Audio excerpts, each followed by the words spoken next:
The event is really about recording the history of Tarpon Springs and the recording of these wonderful people, these three that are here tonight.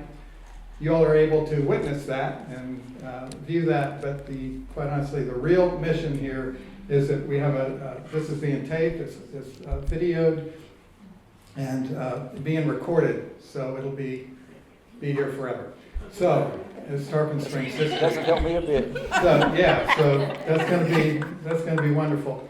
There's some people. First of all, I want to thank.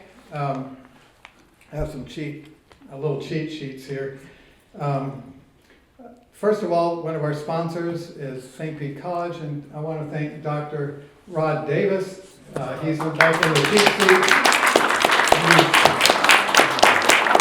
He's been extremely busy all day, so he's just happy to be sitting in the back. The cheat sheet's just going along with the flow. So Rod, thank you very, very much for all the work that the college does. They're also want to also thank him as part of the sponsorship. They have Andrew is here and his sidekick Sam. They will be doing the recordings and the video work. So things are kind of set up, and we'll again, this is kind of a sound stage, so we are kind of ad-libbing as we go. We may end up having to have somebody move if your shoulder is in the shot or whatever. Anyway, so that's what the college. Thank you very much, Rod.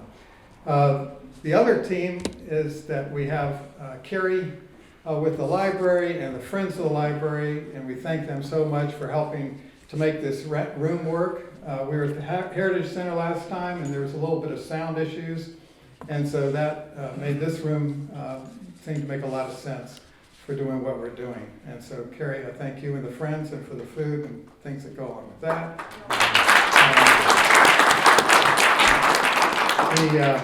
Also, of course, I should have introduced myself. I'm Eddie Hoffman, president of the Tarpon Springs Area Historical Society. So if you live outside of town, you're still okay, because if you're in the area, you can be one of us. And then I want to talk, let me just a little bit of background. Also, I want to thank Mike. Where is Mike? Here. Mike Bilirakis.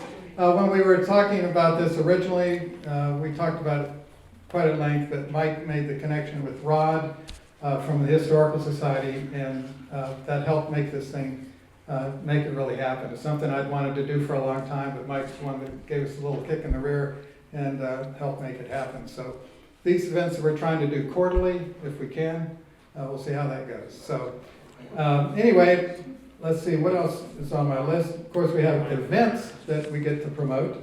The college has a Star-Spangled Banner Art Show, and it's art done all by veterans. So, and that'll be, what's the date? I believe November 19th at the Leeper-Radnor Museum from 3 to 5. November 19th at the Leeper-Radnor Museum from 3 to 5. Okay. Another one is Peggy, Phyllis, the other P lady. Sorry. Recognition. And Phyllis is also, of course, for the museum, it's the one that makes everything happen over there. And so Phyllis, you want to mention the fashion show for a moment? Yes, on December 1st, we're going to have a vintage fashion show. And it's going to be held at the Tuscan Sun, who is sponsoring it for us. And we've got some really interesting outfits from the early 1900s, even into the 1800s, and on up into the 1960s. And we'll have some models, and we'll have display, and it'll be a great luncheon that we're going to have. So it's on December the 1st, Saturday, from 11:30 to 2, and tickets are available at the historic train depot. Great. Did everybody hear that all right? Yes. Good. Thank you, Phyllis. Let's see, I think that's it. Oh, except for one play. Because I'm a happily married man, I do what my wife says to do. She didn't tell me to do this, but as Lisa knows, at Brooker Creek Preserve, tomorrow at 9 o'clock in the morning, they're having owl Halloween. 27th. October 27th. Next Saturday, excuse me, I'm sorry. Next Saturday. Thank you for straightening me out on that. I just saw a banner that she had rolled out and it says this Saturday. To me, that's tomorrow. But she's not going to put it up till this week, so it'll be this Saturday. Forgive me.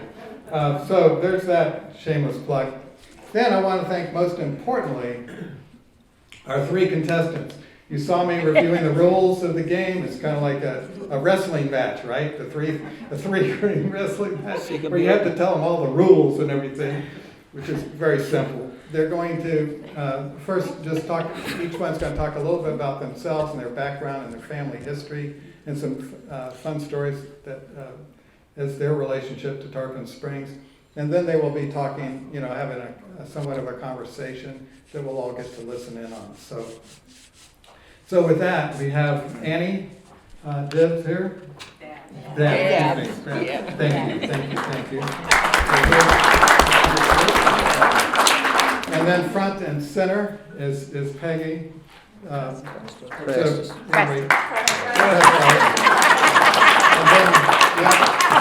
and then we have Jody McCrary. So in advance, maybe I should hold off on this, but I'll go ahead and thank them now. Yeah, that's a good idea. So anyway, and I'm so appreciative of you all sharing with us some really fun and important things as part of the history of our city. And I thank each and every one of you all for coming out tonight, for making a lot of fun. And again, we expect to do this some more. So again, the Friends of the Library, the college, and the museum. So with that, I'll shut up, and I think we said we flipped a coin, and Peggy's going to start. I got the short straw. So she got the short straw. Anyway, go ahead, Peggy. Okay, thanks. Is it on? Yep. Okay. I guess my story starts with how my parents got here. I told Sharon the story, and she said, "You ought to tell that." My dad, Anthony Prestis, was born in Alexandria, Egypt. And nobody knows why he got, my son asked me today, why was he in Alexandria, Egypt? I said, I had no idea. But anyway, his father was from Kalymnos, and his mother was from the mainland of Greece. And somehow they got together and got married, and they had baby Tony in Alexandria. I have since learned that Alexandria is a huge Greek community. So my dad was always embarrassed when he was in the Navy. They made fun of him and called him an Egyptian. But anyway, when he was 6 months old, his father, Ephemios Prestis, told her that he was going to take the baby down to the docks to visit with the guys. And what he did was he took the baby and got on a boat and went back to Kalymnos. And his mother never saw him again. And to make the story more interesting, when he got to Kalymnos, the family would not accept him. And I've never understood that because Greeks are so big on family. But I've been told by Greeks now that it's because the mother was from the mainland, and there was this prejudice between the islanders and the mainland. Whatever the story is, he had a cousin who was 9 years old, and her name was Kate. And she said, I'll take the baby as my doll. And so she started raising him. And when she was 12, when the family decided to arrange the marriages, as they did in those days, she said that the only way that she would agree to the marriage to come to America was if the baby came with her. So when he was 3 years old, he came on a British passport through Ellis Island. And he was raised in the New York area, in Frostburg, Maryland. And that's enough of that story. But he was raised there. He told me stories about how during the Depression, he sold penny song sheets on Broadway to buy food for his family because they didn't have any money. Anyway, he was one of those West Side gang types, and they got into a big fight, and he had to leave New York. And so he heard that there was a Greek town Tarpon Springs. So he decided to come down here, and he told me later that he told the captain, just teach me how to dive. I'll swab the deck, I'll do whatever you tell me to do. Just let me learn how to dive. I've been told since then by local people, because I was a kid, I didn't care, you know, how kids are. Anyway, that it was John Mahilas. It was his boat that he dove. So he became a sponge diver. And and by this time he was, you know, it was the early 30s. My mother was from Southern Indiana, and she ran away from home when she was 14 with another girl who was 14 named Faye. I don't even know Faye's last name. They were very lucky that they got picked up by an 18-wheeler who was a family man, and he brought them all the way to Tampa. And he told them about that there were all these Greek people in Tarpon Springs, so they decided they wanted to go see if they could meet some Greek boys. And so they somehow got over here, they got jobs as waitresses. And I remember they were only 14. Faye ended up marrying John DeNapis, whom I'm sure a lot of you have heard of. And she was his first wife, and my mother married my dad. And so that was in 1940 when she got married. She was only 4 days before she was 16. She lied.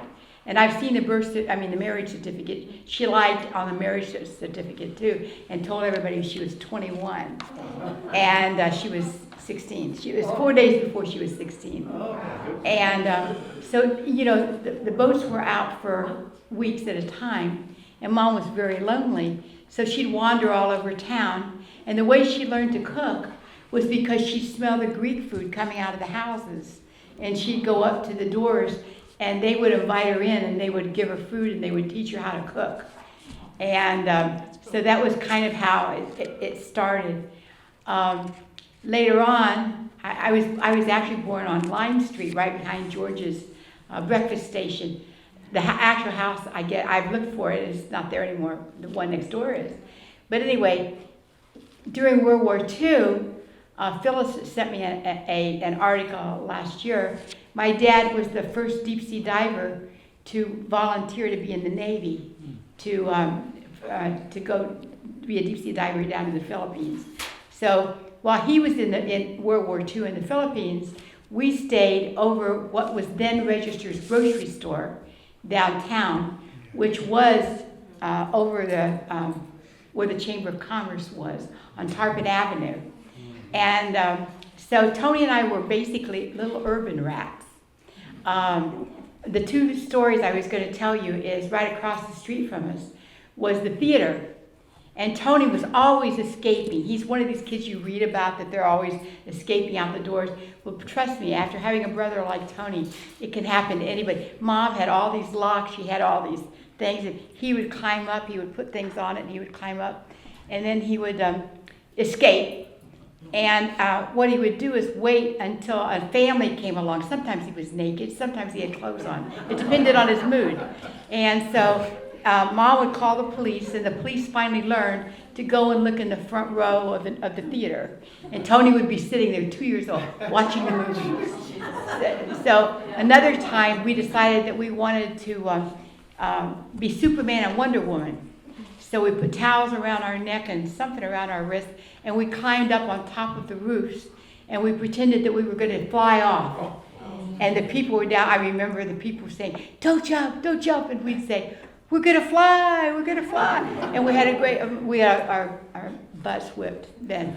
But anyway, those are some of the stories that when we were younger.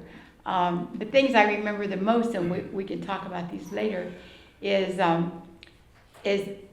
Sunset Beach used to be the pier, Pleasure Pier, and that's where we grew up. There was no Howard Park at that time.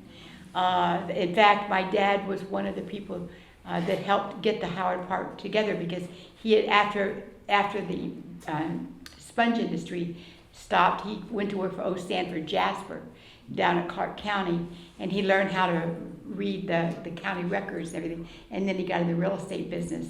And his real estate office, their real estate office, used to be the building that's right across the street from Ahepa, which is now Unbehagen. But anyway, we lived next door to Steve Smirlis, and you all know about Smirlis Bakery. And I was the only girl. And of course, there were no houses out there except us and Mr. Elmore, which is the house that Mary Burris lives in now. Mr. Elmore had a watermelon patch. And Tony and Stevie and I used to sneak out the window in the summertime, and we would steal watermelons. And then Mr. Elmore always had a gun, and he would come and find us sitting at the edge of the watermelon patch with watermelon juice dripping down our faces. But one of the stories that Skipper told me about, all of my neighbors were Lex Hutchison, Skipper Mountain, like I said, Stevie Smirlis, Roger Lacey, that we all lived in the same. I was the only girl in the neighborhood, so we were tomboys. And we rode all the trees, the pine trees and the bamboo trees, and they all bent over like horses. We'd ride them all like horses. And so it used to be that all the trees were like this all over the neighborhood.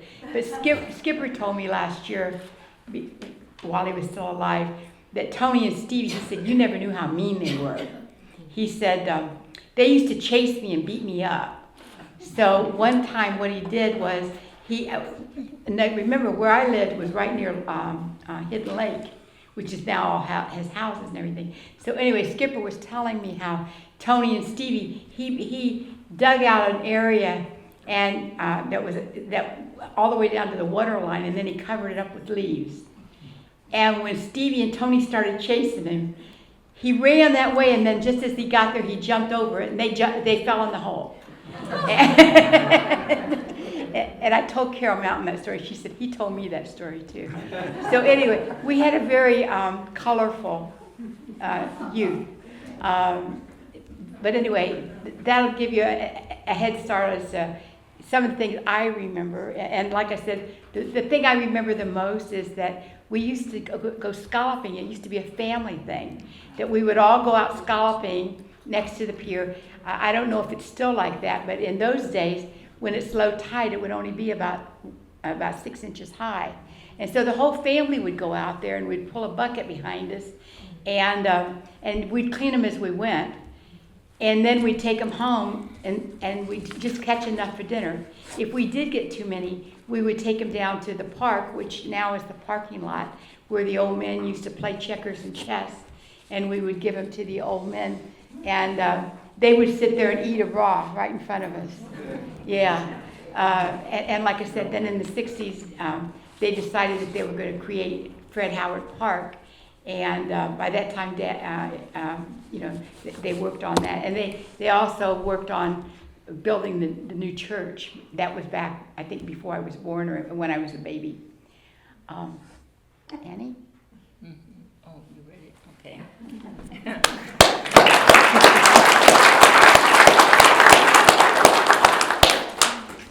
I have 3 publications here. I'm going to do them possible. They gave me 50. Can you hear it? Set that closer to you. Okay, I'm going to try and present. I have 3 publications here that I've written over the years, and I'm going to share with you as briefly as I possibly can within 15 minutes.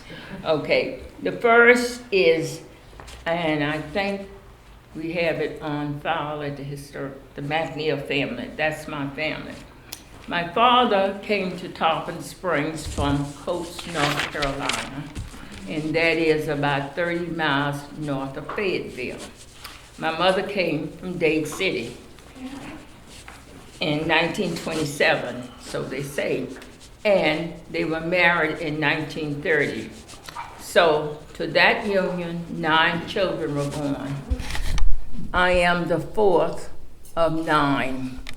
And when I think about my family, It brings back a lot of memories because we were a large family. And let me share this with you before I go on. My childhood home, I see again, and saddened with the view. And still, as memories crowd my brain, there is pleasure in it too. Oh, memory, thy midst world, 'twixt earth and paradise, where things decay and loved ones lost, and dreamy shadows rise. Where many were, but few remain, of old familiar things, but seeing them to mind again, the lost and absent brings. There were 11 of us, now there's 2. My brother lives in Valdosta, Georgia, and I'm still in Tarpon Springs. Excuse me. However, my father ran a seafood market in Tarpon Springs after working for many years for Mr. Joe McCrary. Does anybody remember Mr. McCrary? We probably have. Oh, yeah, we do have. Yeah. But anyway, after he retired, my father took over the business and he ran it as Goldie's Seafood. He did a lot of business for the elder Pappas. And if there's anybody who remembers, the restaurant was on the other end. Anybody remembers that? I think it was Anthony Street. Well, we do have a few here. And he did a lot of the dressing of the seafood for the Pappas restaurant at that time. Excuse me. Case is right. That's right. Oh, still. I remember it well because as children, we used to walk from, it was Lake Street then, which is now Martin Luther King. Many days we walked down to the fish house, didn't think anything of it. You know, we had got a lot of exercise at the time. But anyway, my father was successful in his business, and he kept the neighborhood, without going into a lot of details, he kept the neighborhood fed. No, anyone could go to him if they didn't have any money, and Daddy never said no. My mother did domestic work. She worked for lawyer and Mrs. Douglas at Wall Springs. He was an attorney in Clearwater. I went to Union Academy through 8th grade. At that time, that's all it was, 1st through 8th grade. And after that time, I went to Pinellas High School. I have some visuals on the board up here. This is about Union Academy, and I thought if I did visuals, you would understand more what I'm talking about. This school, they say it was built in 1919, but as a child growing up in Tarpon Springs, everything we did was centered around the church or the school. Memorial Day, the 4th of July, Labor Day. We celebrated on the campus of Union Academy. That's what we had. There were 2 men, Mr. T. Thomas and Mr. Trotman. They would go out early in the morning with these big pots. I'm sure you've seen the big black pots. One would fry chicken and one would fry fish. And Mr. Jesse Robinson, he would build like at midnight, he would start the barbecue. We had lots of food to eat and we had a good time. And when I was at Union Academy, I remember during my 8th grade year, all the girls made gowns under the direction of Miss Emma Jo Lockins. And we plaited the maypole for entertainment that day. We really had a good time, and everybody enjoyed Union Academy. There's so many memories Also, there is my 5th grade class picture. And I'm up there, but I won't say where. And there's other pictures of the staff and Miss Robinson in her class, the PTA, and I think everybody probably knows Miss Lambright, I've heard of Miss Lambright. She Yeah. was my 2nd and 3rd grade teacher, and she also worked with the library committee for a long time when she was able to. The next thing, that is this book, and like I said, this book is in the Historic Society. This book is about the Union Academy reunion. A group of my classmates and I got together and we were talking about having this reunion. We talked about it for years. And finally we got it together. And when we did, it was the very first Union Academy reunion and the last one that was ever held. There's a lot of memories. People came from California, New York, Philadelphia. Very successful event because we had about 125, and that was a lot of people. And we had it at the fundamental school. Their cafeteria was set up. And of course, we had it catered with a full course roast beef dinner for everyone. It was a grand occasion, and the pictures, some of the pictures are up there, some of the people. And what happened, some of those people had not seen each other in more than 30 years. And you can just imagine how the night went. And there was a lot to be said about that night because some of the people came back as PhDs, doctors. One young man was the principal of Miami-Dade High School and a colonel. We had a young lady who came back. She was in pediatrics medicine. We had many teachers, of course, nurses. We even had a pharmacist.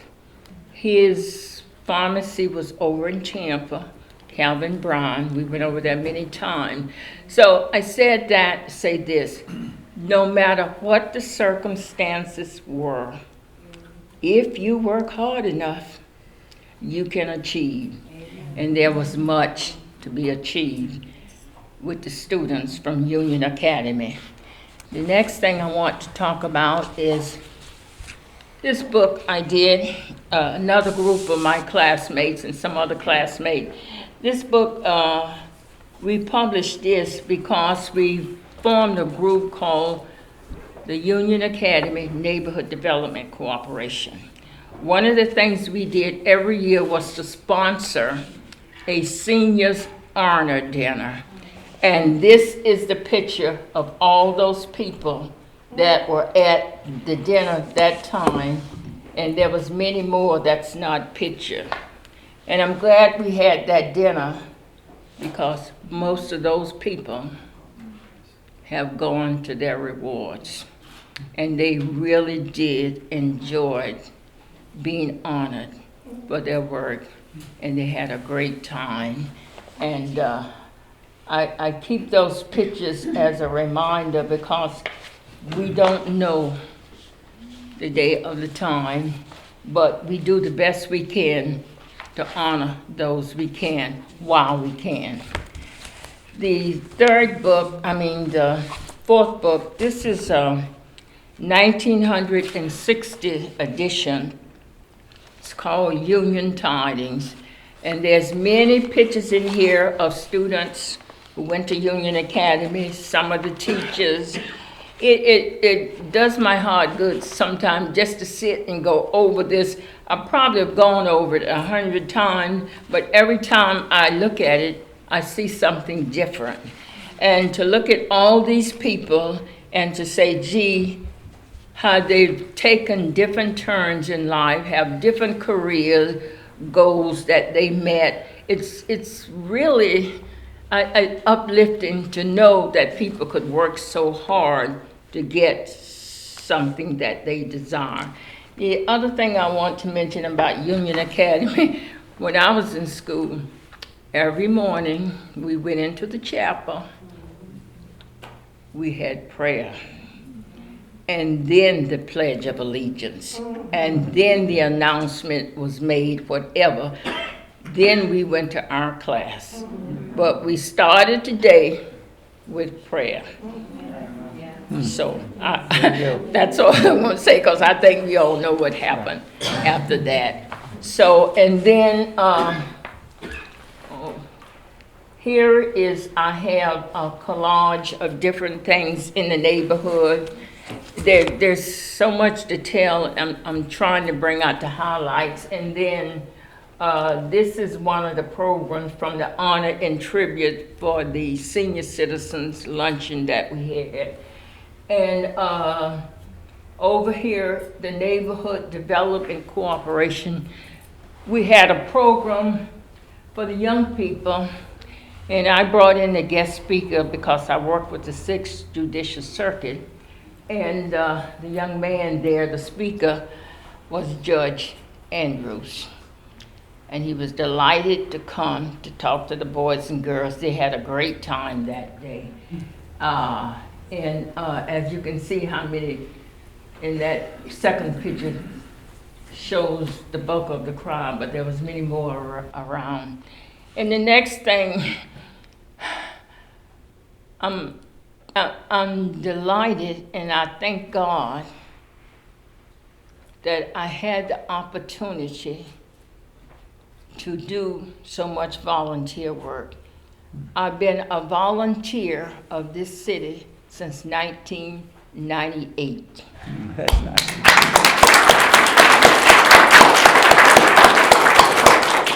My first job came, does anybody remember the Citizen Task Force for Tarpon Springs? Who remembers Walter Forfidio? Nobody? Yes. Yes, well, the city hired Fred Fox, a consultant and grant writer, and he wrote grants. And I believe it was Mayor, she's not here, Anita Protos was the mayor when I started in 1998. And we were all called together at City Hall for a meeting, and I was elected chairman. I served from 1998 to 2002 until every bit of the grants were complied with. We had streetscape plan, we had facades on buildings down on the dock. We had many projects, but all of our projects were completed as I served as chairman. The next thing that I did was it was early in 2000, the city called in a few people. I was one, and we organized the Tarpon Springs Heritage Preservation Board. I am a charter member and the second chairman. Anybody remember Elaine Benson? She was the first. I was the second. And today it is still functioning, right, Phyllis? Yeah. And then I worked for Pinellas County Schools for 31 years with all kind of personalities, as you can imagine. But in 2010, June, I retired and received a certificate of distinction from Dr. Howard Hinesley, Superintendent of Pinellas County Schools. Yeah, that's nice. So I'm still busy as ever. I'm retired, but I'm working with so many different organizations. Who gets mail from the hospital asking about direct mail? Is anybody? Nobody? The direct mail campaign, no one? Well, oh, yes, well, during my tenure on the board, I brought that program to the hospital. It is still working. It's doing a lot. And the reason I brought it to the hospital was for two reasons. We needed the money, but also we needed good PR with the people. And I said, if the people get involved with their hospital, let's just ask for $25. And they did. But you know, many people sent in more than $25. So it's a good PR. And I said, if people has input in the hospital, they'll feel more safer coming to the hospital and just passing Helen Ellis. Of course, it's going to be something else different, and going to Morton Plant. So I was the author of the direct mail campaign, and it's still going very well today. I'm surprised because we sent out more than 20,000 letters. I got one. Oh, you got I one. said $25. So anyway, that's I tried to give you a summary of everything, including my family and my work in Tarpon Springs, and my continued work in Tarpon Springs with the Shepherd Center and Habitat and the hospital and whomever else calls. So, so that's what I have.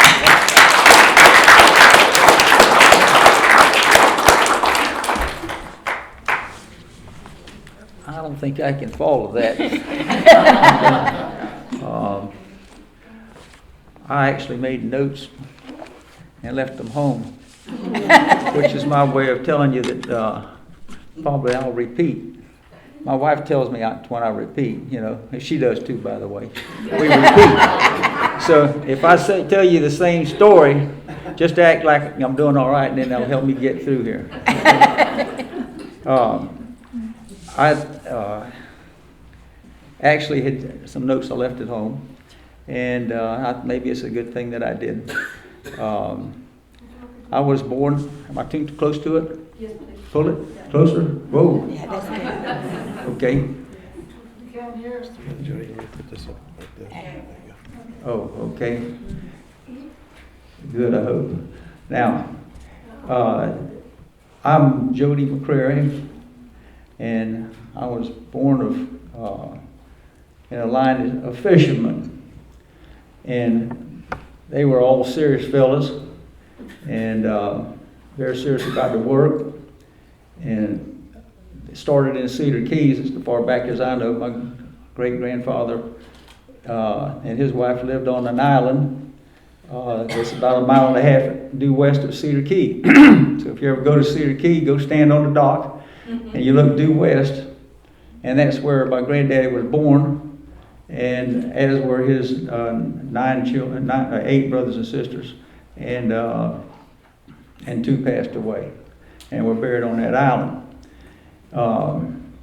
He was the oldest, and he was very serious as a result of that. He got out of school. They went to the 8th grade, I think. I'm pretty sure that's correct. And he went in a rowboat. Now, I doubt that he rowed over there when he was 6 or 7, but I think by the time he was 8, he and then Aunt Katie or Aunt Hilda, probably the next one, they carried him over there. So that's how they went to school in Cedar Keys, and lived on that island. I took my son, and we went out to that island here almost a couple of 3 years ago now, and you had to be pretty tough to live out there. You know, we were. If I've got me a little generator. If the stuff goes off, and I turn and get the refrigerator going, and shucks, I'm in bad shape until they get that electricity on. But it was a different life for sure.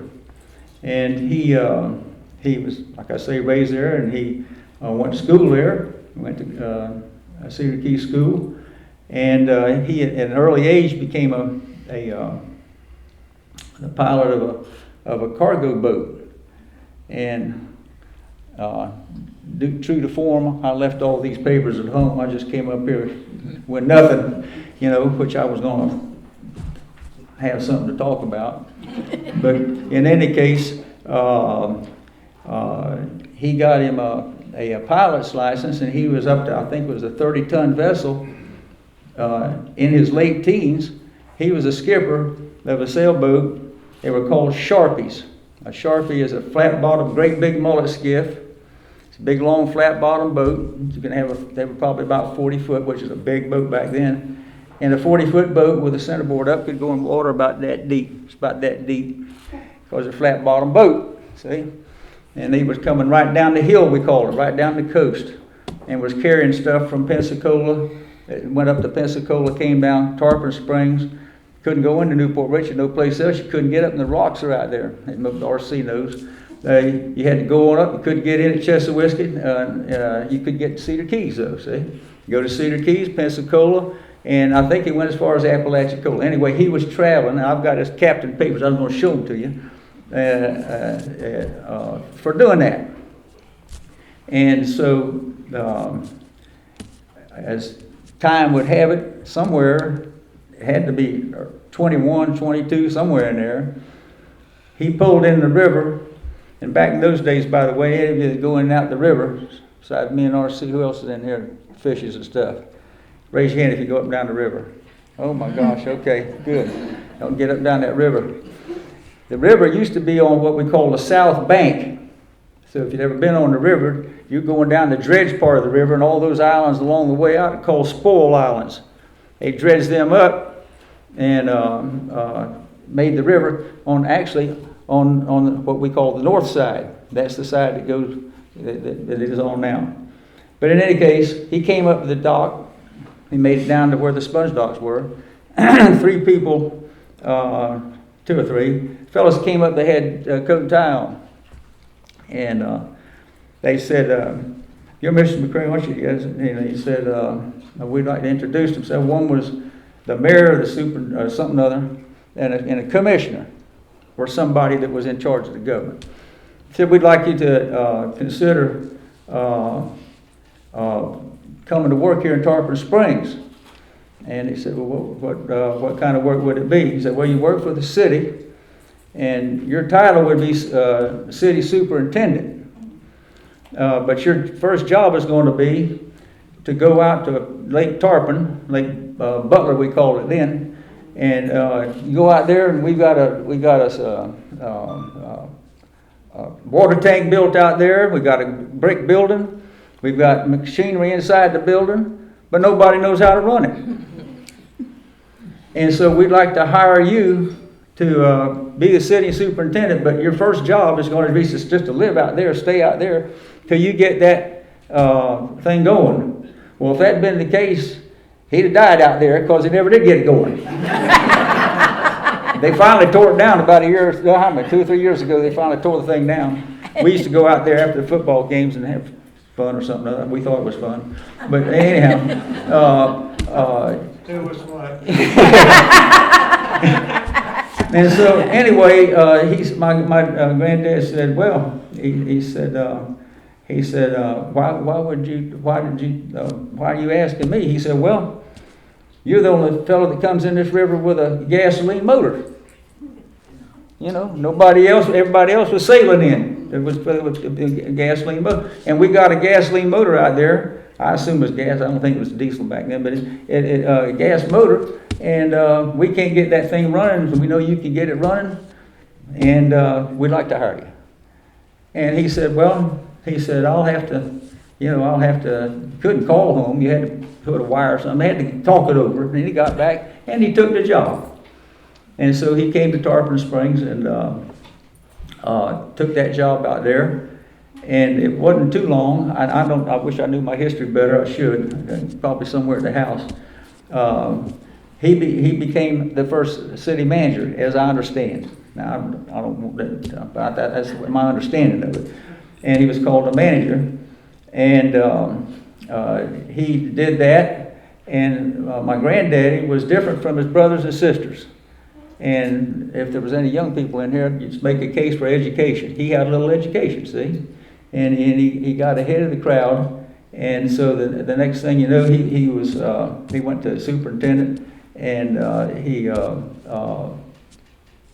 also married well. And he married into the Hope family. And I had notes, doggone it, and I should have brought them. And it's in that lineage. And I'm sorry,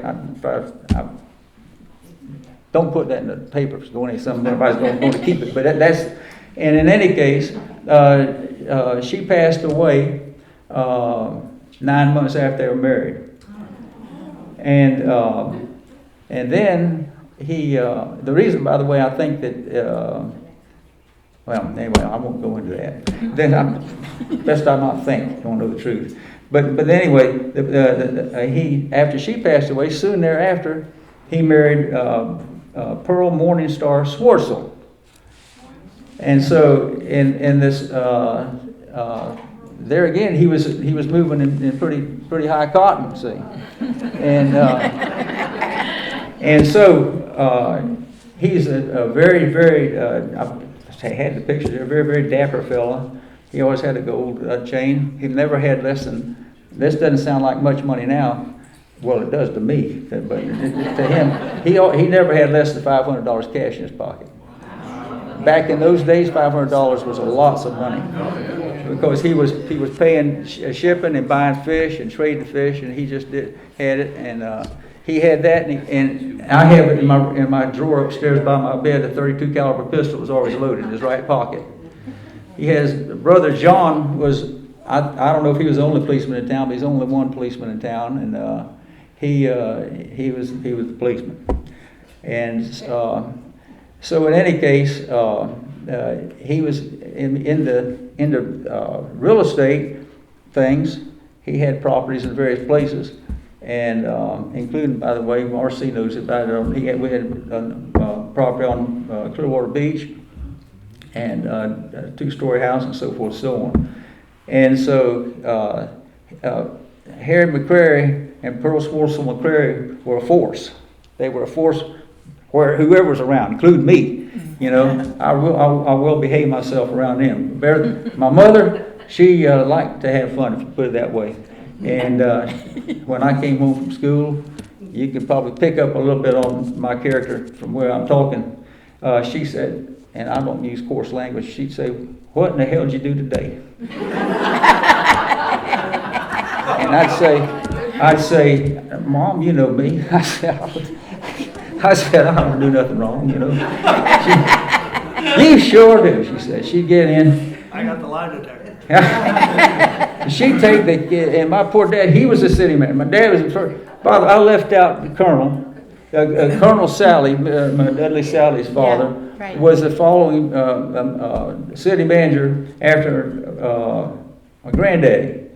And then, I better stick to this story instead of that other one. I was going in the wrong direction there. Here, the deal is that I was born. First time I can remember things around age 4, and I could remember things around 4. Most of it, I could even remember the papers had war in big letters on it. I don't know if I was 4, I was 5 maybe years old. And it was the war was going strong, and they'd moved my dad from granddaddy started a fish house over in West Palm Beach, and my dad and mother were over there, and I wasn't born there. By the way, Eugenia Ross and Hank Ross, they lived over there then. Hank was my first playmate over there. He's 2 years older. But in any case, they're from Tarpon Springs people. Need to get Hank in here. He'll talk to you too. But anyway, but the bottom line is that I remember the newspapers talking about World War II. I knew that my dad was in downtown Jacksonville, and they called, and he was told to go. He was an engineer, and he had a boat background because he'd raised here in Tarpon Springs and was a fisherman his own self. So they told him, "You go to Jacksonville, and you're going to be in downtown Jacksonville where they're building PT boats." And that's where he was on the bank. He was on the river, And here's an interesting thing there. I remember clearly, in fact, I remember exactly what it looked like. Somewhere around the age 7 years old, during the war, they had to put all kind of, at mouth St. John's River, they had to drag that out there with minesweepers every morning. And my mother would occasionally we'd go out there and see the minesweepers sweeping out in front of St. John's River to make sure that the Navy boats could get in and out of Jacksonville without getting bombed, blown up with right there at the mouth of the river. So we knew that. But one of the big things, and I remember this occurrence, I think I might have been 6 years old, I think, probably 6.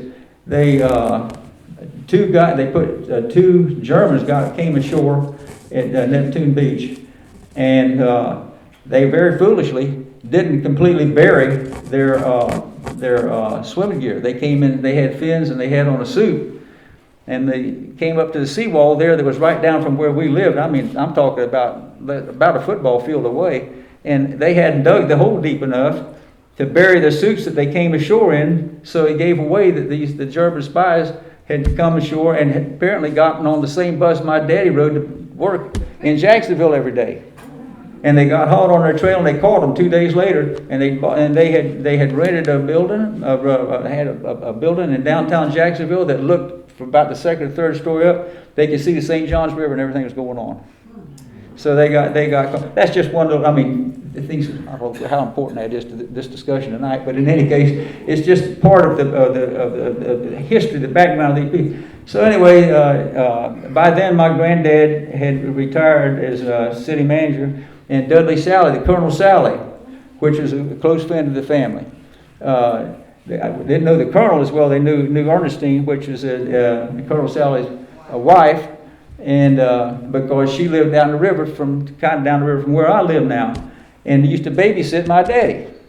She was old enough, like 7, 8 years older, and she could come, and 6, 7 years older, and she babysat for. They were close friends. In other words, the family was.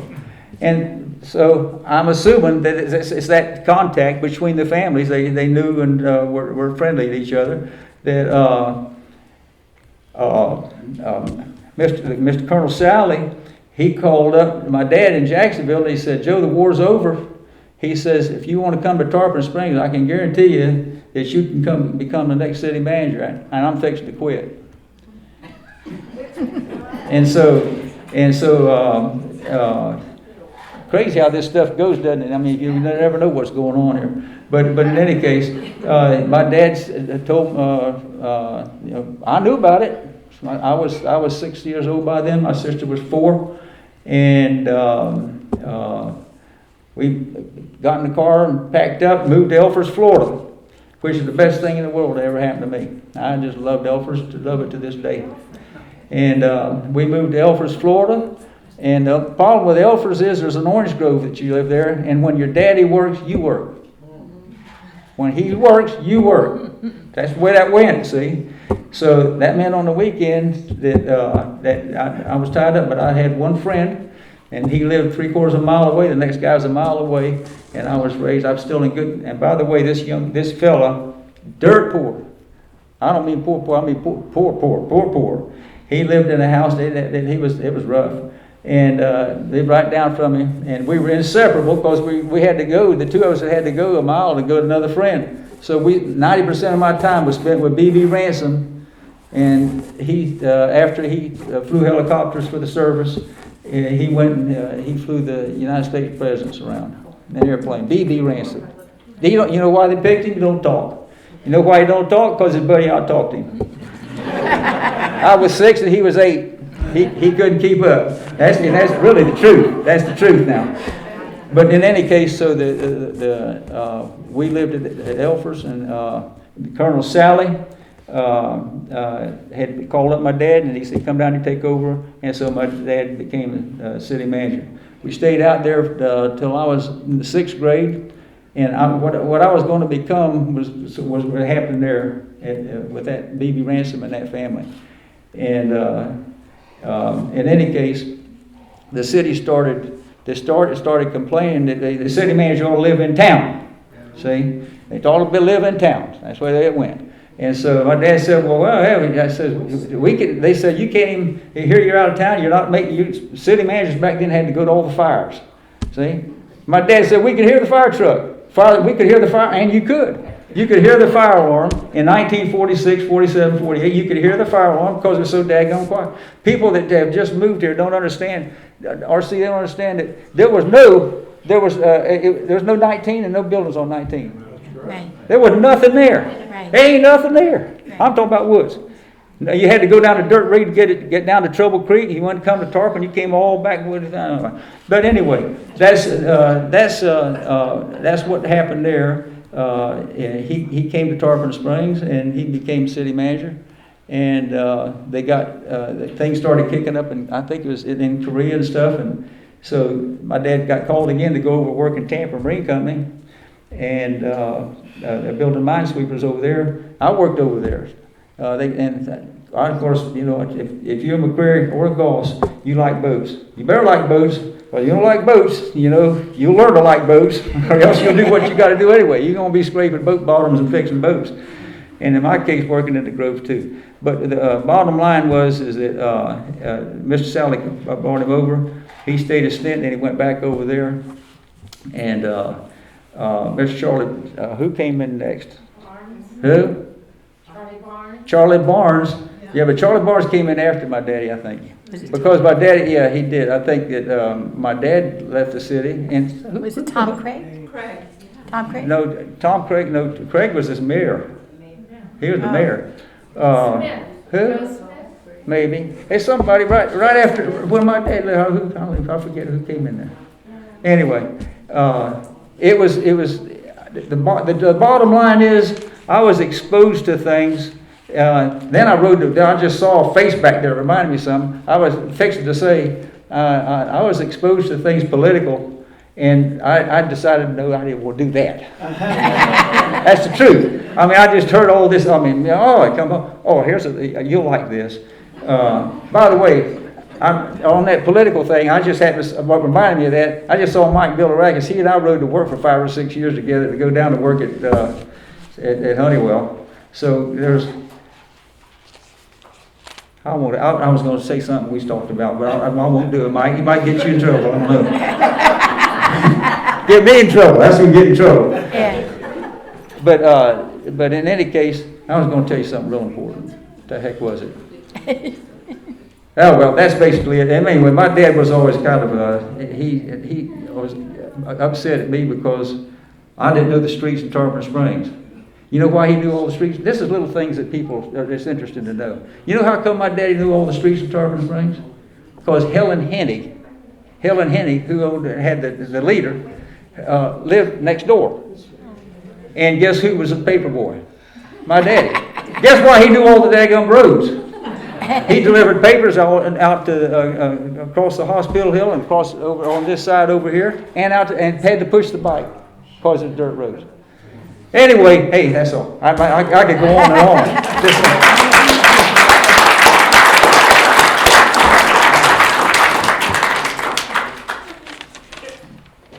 Y'all want to have a little conversation about Okay. some things? Like, let me just throw out a couple ideas. Okay. Yeah. You had mentioned the volunteer fire department. Right. Remember when the siren would go off and Right. everybody get up out of the theater and go? You want to talk about the volunteer fire department? No, I'll tell you something I do want to talk about, and I didn't. There's one thing, and you'll appreciate this. Everybody in here will, especially her. My grandfather had an unbelievable fellow working for him. His name was Goldstein McNeil, and that's her daddy. I didn't know that till I got here tonight. And Goldstein McNeil, there's a lot of things Goldstein McNeil could do. The main thing was he could be nice. Dadgum nicest thing on the face of this earth. And he could handle whoever was working for him, Mr. Canoe and all that bunch, see. My granddad would take the fish house workers, which were Canoe, Nigel Rhodes, these are black gentlemen, and a guy named Old Man Jake. And I had to start working in Scuffle Hole in the Grove during the summertime. And so the deal was that you got maybe y'all don't know what a scuffle hoe is. You know what a scuffle hoe is? A triangular blade on a hoe. And you put that thing in the ground, you keep a file in your pocket, and you push that thing up and down underneath the weeds, and then you pull them out. Well, I went out there and was put to work. My granddad went over to pick up Mr. Canoe, Mr. Nigel Rose, old man Jake. And he put Canoe, first row, put us down there, put the Canoe, then Nigel Rose, old man Jake, and me. Old man Jake he was close to 80, and me. And then they can tell who's working. There ain't no doubt about that. See? So you start pushing that thing, see? And at the end of the day, it was Canoes up here, and here's Jody back here, see? And this man who was ahead of me was 86 years old. And anyway, I wanted to say that. The other thing is about her day. We went down and picked him up, carrying to work. I rode down there in the car because they separated me from my sister, see? So she stayed at Elfers, I came to stay in the summer with my grandparents, to give them a break. So anyway, and it's true, he knows it. Whenever, where was I going? I'm done, that's it. Annie told me how her dad would give, was it grouper? Yeah, the group ahead, which Right. had a lot of meat. Cheek, Go ahead. take the cheek out. Yeah, I wanted to follow up with what you were Yeah. saying. He would, butcher a lot of seafood for the Pappas Right. restaurant. And the group ahead really had a lot of meat on it. And the other part was what they call a group of throats. We used to take that, and that's how you made your chowder. And I had been away for a long time, and I went down to the sponge docks, and I'm standing in the seafood market, and I'm looking, it says, group of throats, $4.95 a pound. I said to the guy, "You're kidding." He says, "What do you mean?" I say, "My father gave all that away." There's one last thing I'd like to end it on this note.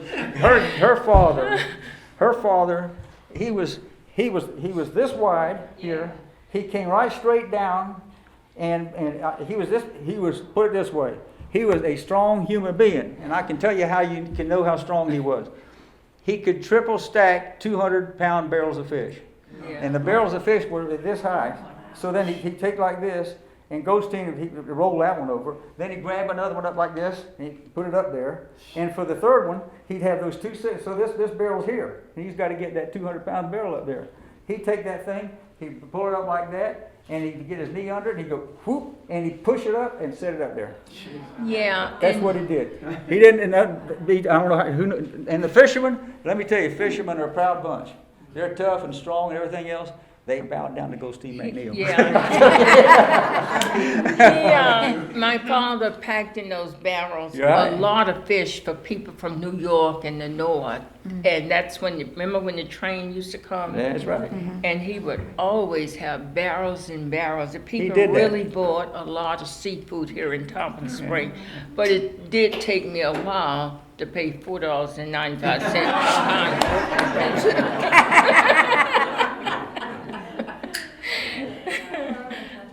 Did you all ever ride the train? Yes. I didn't. I did one. I didn't. I used Never did again. Yeah, I used to ride the train from here to Dade City, my mother's hometown, because my older sister and I, she would let us go stay in Dade City 2 weeks during the summertime. And we thought we were having a great vacation, But it was nice, to get away. We would ride the train up and back. And I did ride the train a couple of times to New York.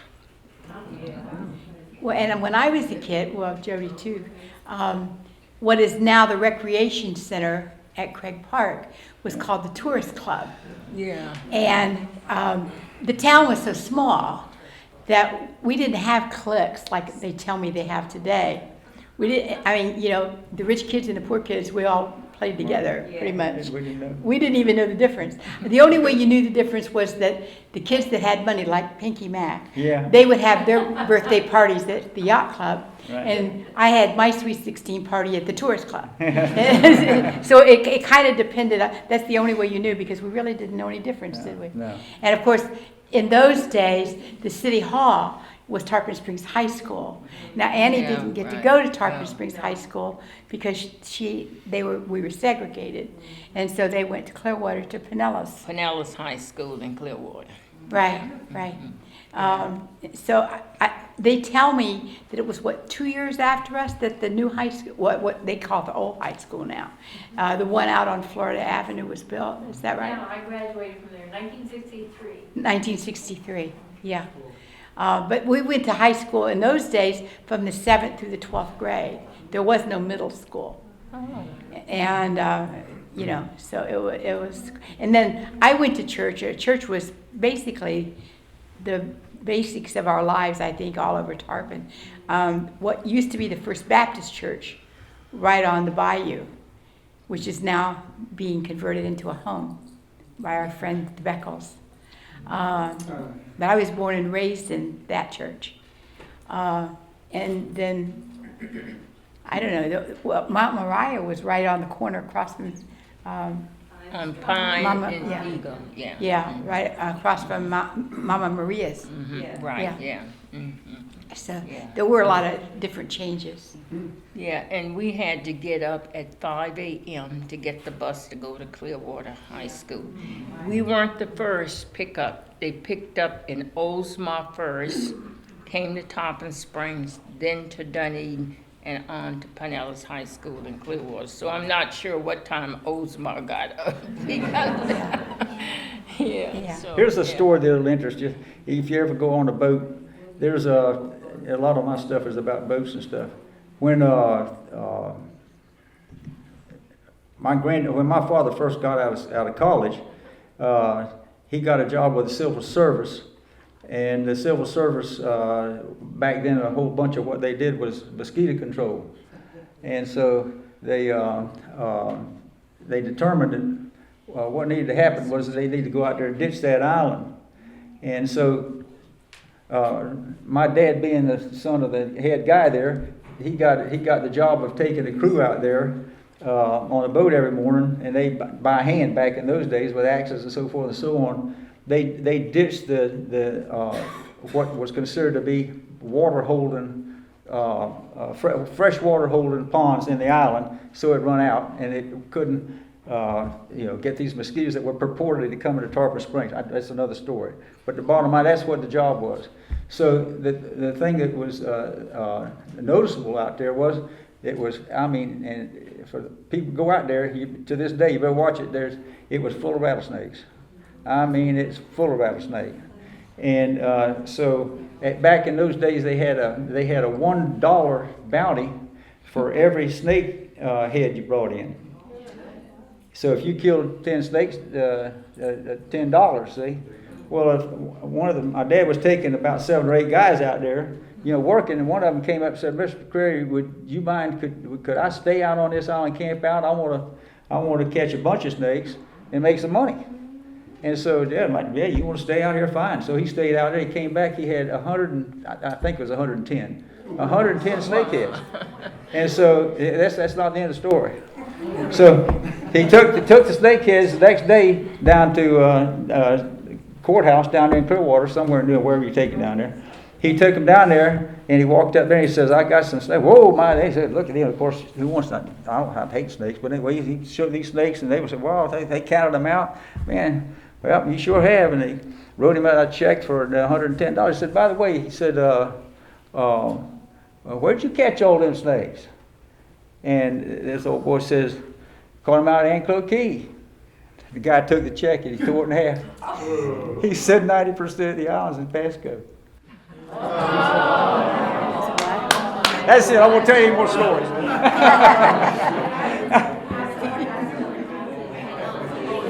There's a lot of... You told me a lot of stories about your daddy and I. Do you know what the best thing he ever did? No, what's that? He let me live.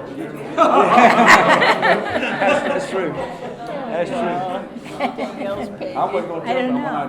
they had a guy come by the house the other night. Anybody have any questions? Do you have any questions of us? Does anybody have any questions of any of us? I'd like to know, between the three of you, y'all can have a contest. What's the funniest thing that happened to you in Tarpon Springs?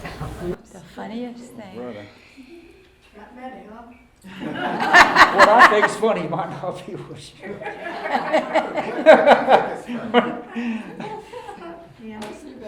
I really thought about that a lot, but I wasn't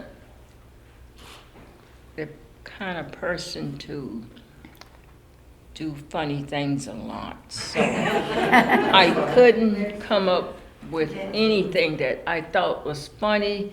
I was more of a serious person than He said me too, but he's not. yeah. I'm sure, Jody, you were always serious too. Very serious. Yeah, I'm very serious. And That's I called being a just- prima donna. That's what it's Yeah. called. And finally, sort of, kind of outgrew it a little bit. But I was that way in school because people used to tell my mother, is she from New York? No, but I just didn't see a lot of funny stuff. I just didn't laugh at a lot of things. I was always serious about whatever I was doing. Well, you have to understand, it was all so small then that the closest high school was Newport Richey, Gulf High, and Clearwater. There was no Dunedin, Countryside, all those other places. And so when we played football, we had to go to Turkey Creek, Brandon, St. Leo, and you could ask us because some of us were cheerleaders, and we went on all those buses. But I mean, we thought nothing of going to Turkey Creek or Brandon or St. Leo for a football game. It was much different than it is now. It was just. I don't know. Well, I'll give you an example. In Tarpon High School, there were only 500 students for 7 grades. I mean, from 7th through 12th grades. That's right. Our class had, I counted them the other day, Sharon, 67. Okay. I think, we had 68, I think. So we had a couple. yeah, it was, Close. and like Annie said, probably at least a third of our class is gone, at least. Yeah, that's sure. That's true. Yeah, but we were all very close. That was probably the most amazing. And I remember that I don't even think we had. Although maybe now, Pete, maybe you remember it differently, but I don't remember even us having cliques when the Palm Harbor kids came up for high school. Yes, you did. We did. We did. Yes, you did. I didn't know that. Y'all didn't like us, Palm Harbor girls. Really?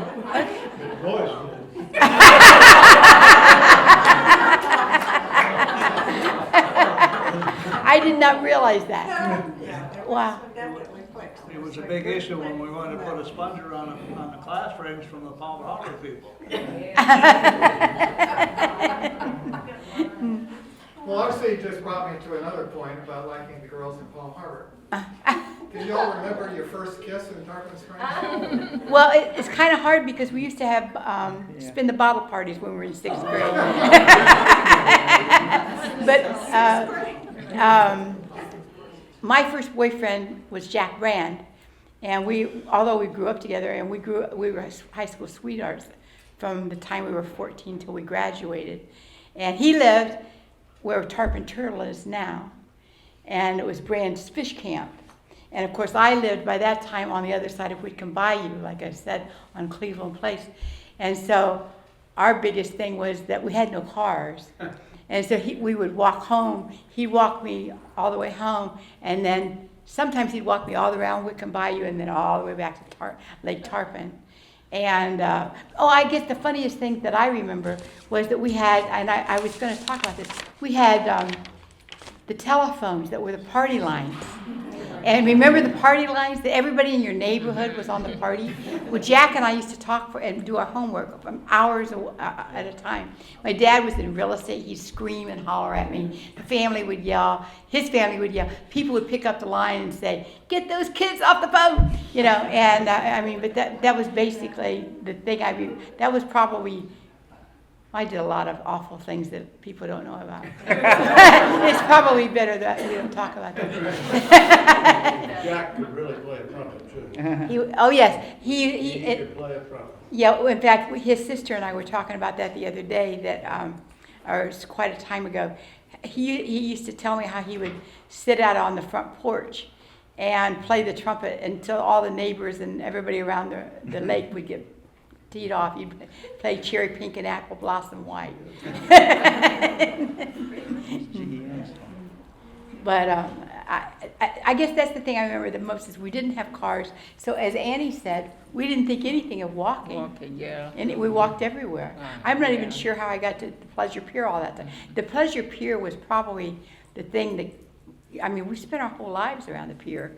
They had weddings out there. I mean, when you think about it now, it was just a big old drafty bar. But they let us go in there. We couldn't drink, of course, but they let us go in there. And I guess the most fun that we had was the porpoise used to come a lot around the pier. I mean, and when the Yankees is what we were allowed to call them then. We're not allowed to call them that anymore. They would come. And we would yell, "Shark, shark," and everybody get out of the water. And I mean, we had a great time doing that. And then we chased fiddler crabs a lot too. And there are no more fiddler crabs. Yeah. So, but I don't remember anything funny. Although I heard funny stories about you at the sinkhole. Oh yeah, well. There's at the pond at the Green Dolphin is what we all call the sinkhole, and we still call it the sinkhole. It's been there since probably the beginning of time. And I didn't know anything about it because I was a girl, and my understanding is that it was kind of a boy thing. And people said, "Well, Tony went there." I said, "Tony did a lot of things." But He's a boy too. although Sharon tells me that one time you pushed her and Catherine in. Oh, me? Who says Sharon? Did I, Sharon? That's why I don't come in public very often. That's not good. But and a lot of people don't know that whole area was owned by Mother Mears. Yeah, Dudley told me that. Yeah. Yeah. Wait, which area? Huh? Which area? Where the Green Dolphin okay, is? is it? I didn't know that. Yeah. So do y'all have any other questions for any of us? What do you know about the Coast Guard station that used to be on Anclock Key? They lived out there, and if you went by about any time, they had a boat, and they had a big long rail out there that you could actually have. They had a hand crank on it, and it was a heavy boat. She was about 26, 27 foot, had a 4-cylinder engine in it, and they with a cabin. So it wasn't a kicker boat like we go in now, light boat. But they had this great big wheel out there. In fact, I think there was a wheel on both ends, so 2 people, if you wanted, could take this great big boat out, and they did their own repair. And she was about 27, 28 foot. Had a 4-cylinder engine, wasn't very fast. But anyway, yeah, that was there. And you could actually go out to the lighthouse and go up in it occasionally. You could climb up the outside if you wanted to. You know, you could do all kinds of things. 110 foot is a good view from up there. Well, that was when we had Wall Springs too. Wall Springs. Do you remember, y'all excuse me, but I got to ask you, do you remember one day we were out there and we were about to starve to death on a little Joe, and you said, "Let's go down to the lighthouse dock," because that thing is always loaded up with seagulls, and said, "We'll shoot a seagull and cook it." Do you remember that? I sort of kind of do. Did I eat it? We pulled up there, and the dock was covered in seagulls, and you gave me a .22 rifle of yours, and I got up there a few steps like that, and I shot down through amongst those things, and never touched one. And then you said, "I forgot to tell you, it shoots high." I'll never forget that.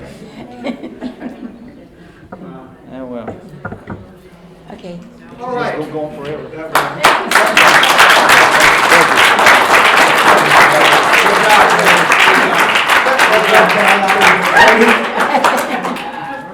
Again, I want to thank all three of our contestants. And it's been a beautiful evening. And Annie, thank you so much. Peggy, thank you so much. Jody, thank you so much. It's absolutely wonderful. And thank you all for coming. This has made it really special to our soundstage. Andrew and Sam are going to be doing a beautiful job with getting us a recording. So we'll all live on forever. If somebody has whatever machine can play whatever it's going to be, if they have anything that'll work a thumb drive in another 50 years. But yeah, it might be the 8-track. Anyway, so again, thank you all very much. We have refreshments, thanks to everyone, especially the friends as well as the museum. So anyway, thank you. Yeah.